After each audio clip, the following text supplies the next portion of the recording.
Hello students, welcome to my YouTube channel Eklavya official. देखिए students, आपको इस चैनल पे क्लास 11 12 बीएससी एमएससी फिजिक्स की टॉपिक्स की सुपर इजीएस्ट एक्सप्लेनेशन देखने को मिलती है। और आज का जो हमारा टॉपिक है वो है क्लास 12 का चैप्टर 3 का current electricity drift velocity topic.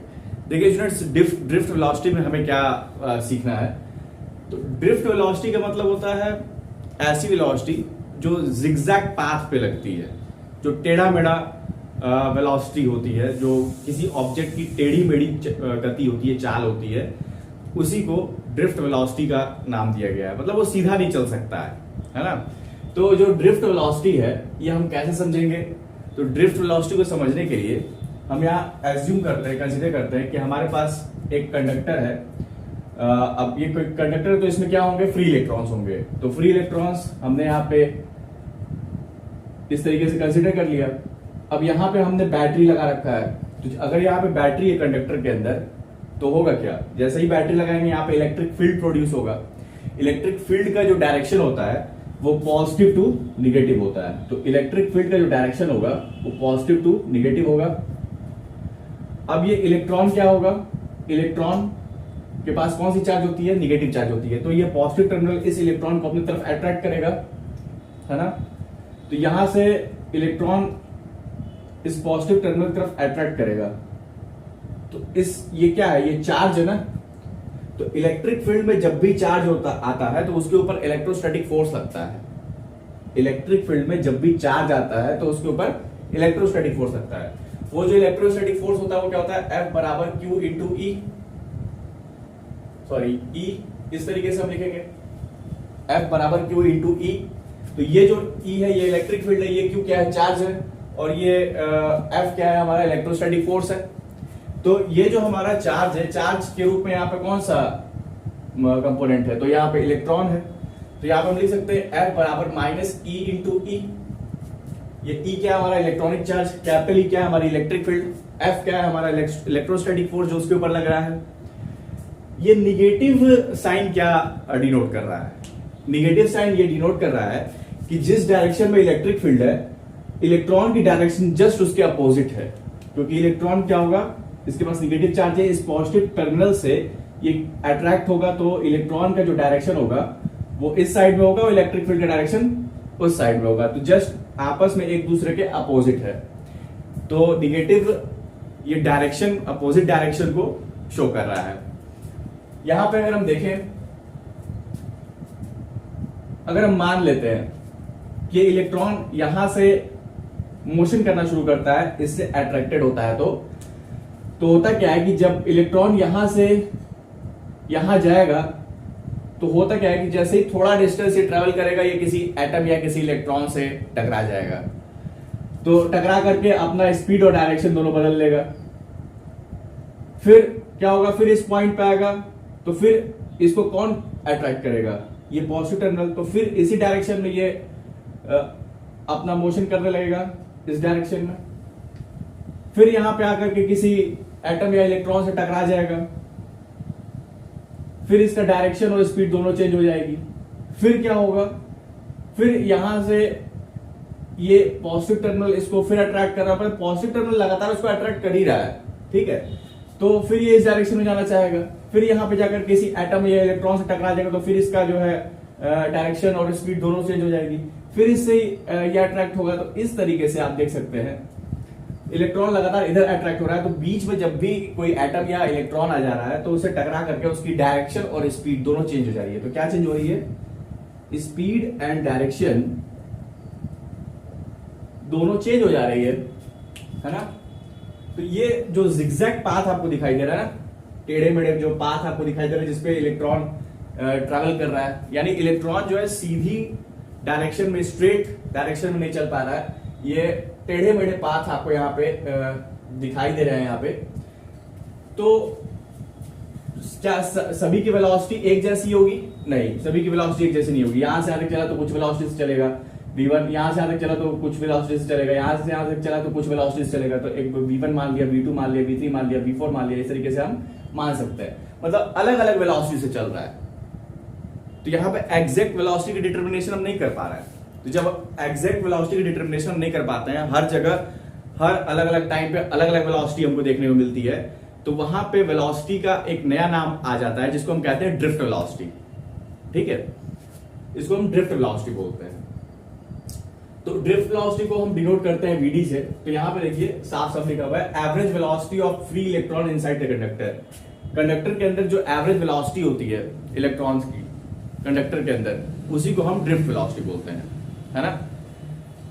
तो जैसे हम अलग अलग वेलोसिटी देख रहे हैं तो उसका एवरेज निकाल रहे हैं तो ड्रिफ्ट वेलोसिटी हो जा रहा है। उसी प्रकार से अलग अलग वेलोसिटी तो इसका अलग अलग टाइम भी अलग अलग पॉइंट पर अलग अलग टाइम भी होगा।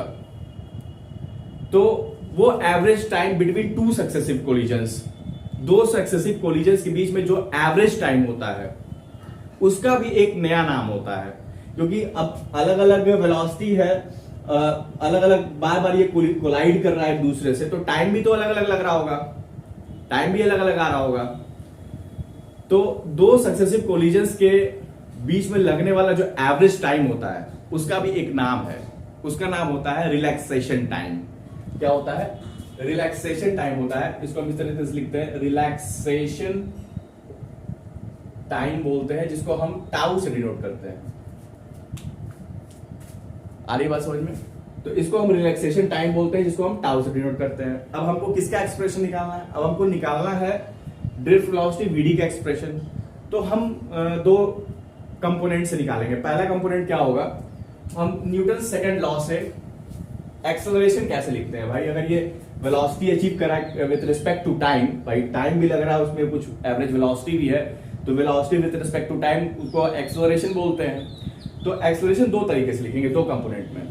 एक तो एक्सेलरेशन लिखेंगे न्यूटन्स लॉ से, और एक एक्सेलरेशन लिखेंगे dv/dt, जो हमारा नॉर्मली फॉर्मूला होता है एक्सेलरेशन का।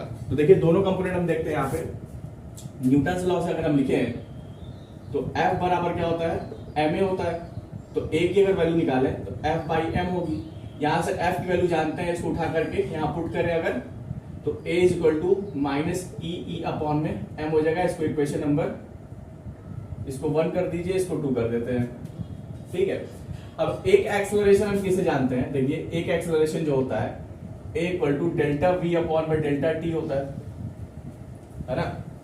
तो ΔV/Δt, तो v क्या है, change in velocity with respect to change in time. अब डेल्टा v कैसे कैलकुलेट करेंगे, final velocity minus initial velocity. तो हम ये कंसीडर कर लेते हैं कि जब यहां से इलेक्ट्रॉन स्टार्ट हुआ मोशन करना, तो स्टार्टिंग में इलेक्ट्रॉन की जो वेलोसिटी है वो तो जीरो हो जाएगी, मींस इनिशियल वेलोसिटी क्या होगी इसकी, अभी यहां से मोशन करना स्टार्ट नहीं कर रहा है, यानी इनिशियल वेलोसिटी जो होगी, इनिशियल वेलोसिटी जो होगी इसकी वो जीरो होगी। और फाइनल वेलोसिटी क्या हो जाएगी, फाइनल वेलोसिटी, तो फाइनल वेलोसिटी है एवरेज वेलोसिटी को कैलकुलेट कर रहा है। यहाँ कुछ वेलोसिटी, यहाँ कुछ वेलोसिटी, यहाँ कुछ वेलोसिटी, तो एवरेज वेलोसिटी, उस एवरेज वेलोसिटी को हम क्या बोल रहे हैं, वीडी बोल रहा है। तो फाइनल वेलोसिटी क्या हो जाएगी, वीडी हो जाएगी। तो इसको कैसे कैलकुलेट करते हैं, डेल्टा वी को, final velocity minus initial velocity. Final velocity है वीडी माइनस इनिशियल वेलोसिटी क्या है, 0 अपॉन में डेल्टा टी। अब देखिए डेल्टा टी क्या एवरेज टाइम को रिप्रेजेंट करेगा, है ना। तो एवरेज टाइम को हम यहाँ पे क्या बोलेंगे, रिलैक्सेशन टाइम, जिसकी वैल्यू क्या है, टाउ। तो इस टाउ को यहाँ पे हम रख सकते हैं, ये हो जाएगा टाउ। तो एक्सेलरेशन = vd अपॉन में टाउ हो जाएगा। इसको इक्वेशन नंबर 3 कर देते हैं। अब देखिए इक्वेशन नंबर 2 और इक्वेशन नंबर 3 दोनों एक्सेलरेशन के ही बराबर है, तो दोनों इक्वेशन एक दूसरे के बराबर हो सकता है। Comparing equation number 2 and 3, now comparing equation 2 and equation 3 we get, तो क्या हो जाएगा यहाँ पे, -e अपॉन में m = vd अपॉन में टाउ। यही होगा ना। अब हमको यहाँ से vd की वैल्यू निकालनी है, तो टाउ को ऊपर भेज दीजिए, तो क्या हो जाएगा यहाँ पे, vd की वैल्यू अगर यहाँ से निकाले, ये हो जाएगा -e टाउ अपॉन में m। ये होगा, यही तो होगा। तो यहां पे अगर हम देखें, ये क्या है हमारा, इलेक्ट्रॉनिक चार्ज है, ये क्या है, इलेक्ट्रिक फील्ड है, टाउ क्या है, रिलैक्सेशन टाइम है, एम क्या है, मास ऑफ इलेक्ट्रॉन है ना। तो ये जो वीडी का जो एक्सप्रेशन निकल के आ रहा है वो क्या निकल के आ रहा है, वीडी = -E टाउ अपॉन में एम आ रहा है। अच्छा, ये जो ड्रिफ्ट वेलोसिटी है ये किस पे डिपेंड करती है, अगर देखा जाए तो ड्रिफ्ट वेलोसिटी किस पे डिपेंड करेगी? तो ड्रिफ्ट वेलोसिटी किस पे डिपेंड करेगी? देखिए ये लगातार electronic charge, electric field, relaxation time और इनवर्सली प्रोपोर्शनल टू क्या है, मास के है, मास ऑफ इलेक्ट्रॉन के। तो यहाँ पे जो हमारा रिलैक्सेशन टाइम है वो किसके ऊपर डिपेंड करेगा? तो देखिए जो रिलैक्सेशन टाइम होता है, इसको याद रखिएगा, जो रिलैक्सेशन टाइम होता है टाउ, वो डिपेंड करता है इनवर्सली प्रोपोर्शनल टू टेम्परेचर पे। अब देखिए रिलैक्सेशन टाइम क्या है, ये टाइम है ना, ये टेम्परेचर पे डिपेंड है। टी क्या है यहाँ पे, where T is equal to temperature. तो अगर टेम्परेचर को बढ़ाया जाए तो इलेक्ट्रॉन की जो वेलोसिटी होगी वो बढ़ जाएगी, समय कम लगेगा, समय घट जाएगा। तो जो रिलैक्सेशन टाइम है वो क्या है, घटने लगेगा। जैसे जैसे आप टेम्परेचर बढ़ाते जाएंगे तो टेम्परेचर बढ़ाने से बॉडी क्या करेगी, काइनेटिक एनर्जी गेन करेगा इलेक्ट्रॉन, उसकी वेलोसिटी बढ़ जाएगी। वेलोसिटी बढ़ेगी तो टाइम कम लगेगा इसको मोशन करने में। तो टेम्परेचर जैसे जैसे बढ़ाएंगे वैसे वैसे जो टाउ हमारा जो रिलैक्सेशन टाइम है वो कम लगेगा, कम होगा। क्लियर? तो ये पूरा एक्सप्लेनेशन था ड्रिफ्ट वेलोसिटी का। उम्मीद करूंगा सभी बच्चों को ये आज की क्लास समझ में आई होगी बेटा। अगर आज की क्लास समझ में आई हो तो वीडियो को लाइक और चैनल को सब्सक्राइब जरूर कर लीजिएगा, और नोट्स के लिए टेलीग्राम चैनल को ज्वाइन कर लीजिएगा जिसका लिंक डिस्क्रिप्शन बॉक्स में दिया हुआ है। Thank you so much.